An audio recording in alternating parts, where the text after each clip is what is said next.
Hi every one. അപ്പോൾ എല്ലാവർക്കും ഇന്നത്തെ വ്ളോഗിലേക്ക് സ്വാഗതം ചെയ്യുന്നു. Welcome all. അപ്പോൾ നമുക്ക് ഇപ്പോൾ ക്രിസ്മസ് വെക്കേഷനാണ്. ഞങ്ങൾ ഹോസ്റ്റലിൽ തന്നെയാണ് ഉള്ളത്. ചെറുതായിട്ട് ബോറടിയൊക്കെ ഉണ്ട്. എന്നാലും ഇന്നത്തെ എൻ്റെ ഡ്യൂട്ടി എന്ന് പറയുന്നത്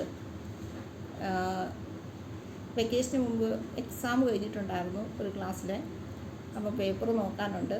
കഴിഞ്ഞ കുറച്ച് ദിവസങ്ങളിലായിട്ട് വാലുവേഷൻ ക്യാമ്പും അതുപോലെ തന്നെ അസോസിയേഷൻ ക്രിസ്മസ് പ്രോഗ്രാംസൊക്കെ ആയതുകൊണ്ട് ക്ലാസ് ഉണ്ടായിരുന്നില്ല.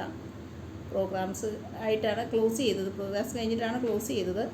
അപ്പോൾ പേപ്പർ നോക്കി കൊടുക്കാൻ പറ്റിയില്ല. അപ്പോൾ അതിൻ്റെ പേപ്പർ നോക്കണം. അപ്പോൾ ഞാൻ വിചാരിച്ചു വെക്കേഷനാണ്, കൂടുതൽ സമയമുണ്ടപ്പോൾ വളരെ സാവകാശം പതുക്കെ നോക്കി കൊടുക്കാമെന്ന് വിചാരിച്ചു. റീഓപ്പൺ ആകുമ്പോഴേക്കും അപ്പോൾ പേപ്പർ നോക്കണം. അപ്പോൾ അതാണ് ഒന്നാമത്തെ പ്രോഗ്രാം എന്ന് പറയുന്നത്. പിന്നെ ഒരു ബുക്ക് വായിക്കാം എന്ന് വിചാരിച്ചു. അപ്പം ബുക്ക് എന്ന് പറയുമ്പോൾ വളരെ പ്രധാനപ്പെട്ട കാണുന്നുണ്ടാവുമെന്ന് വിചാരിക്കുന്നു. ജീവിതം ഒരു യാത്ര, നമ്മുടെ സി പി കുഞ്ഞു മുഹമ്മദ് സാറിൻ്റെ ആത്മകഥയാണ്.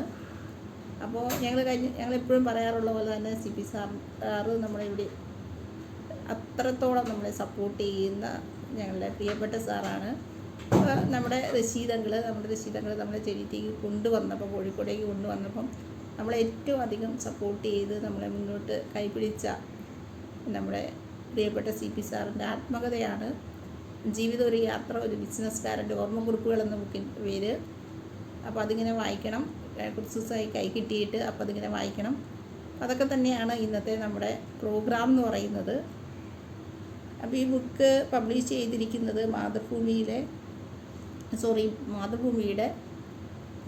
ഏത് പബ്ലിക്കേഷനാണെന്ന് വെച്ച് കഴിഞ്ഞാൽ മാതൃഭൂമിയുടെ ഗ്രാസ് റൂട്ട് പബ്ലിക്കേഷനാണ് ഈ ബുക്ക് പബ്ലിഷ് ചെയ്തിരിക്കുന്നത്.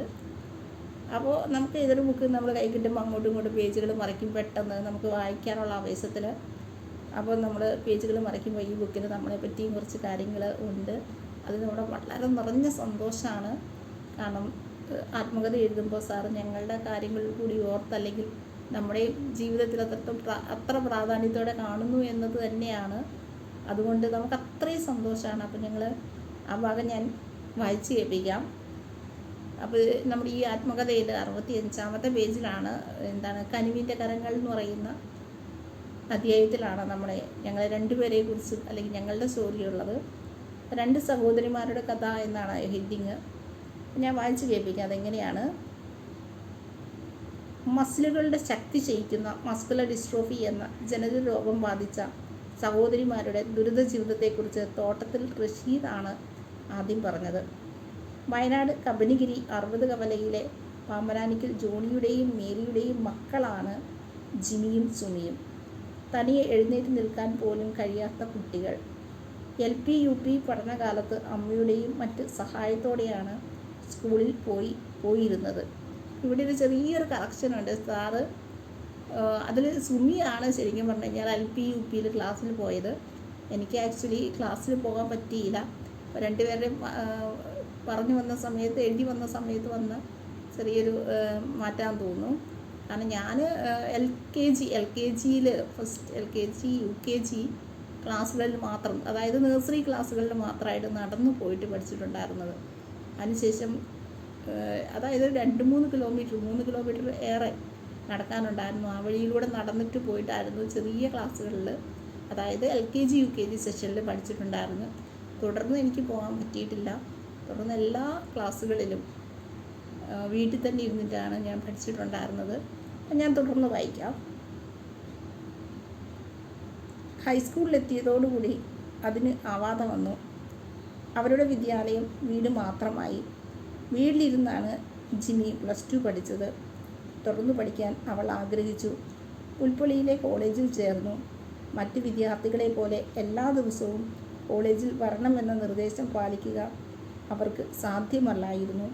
കോളേജിൽ നിന്നും TC വാങ്ങി പ്രൈവറ്റായി പഠിക്കാനാണ് ജിമി തീരുമാനിച്ചത്. ഇതേ കാലത്താണ് സുമി +2 പാസ്സായത്. സുമിക്കും തുടർന്ന് പഠിക്കണമെന്ന അതിയായ ആഗ്രഹമുണ്ടായി. നിർത്താതെ പെയ്യുന്ന ഒരു മഴ ദിവസം.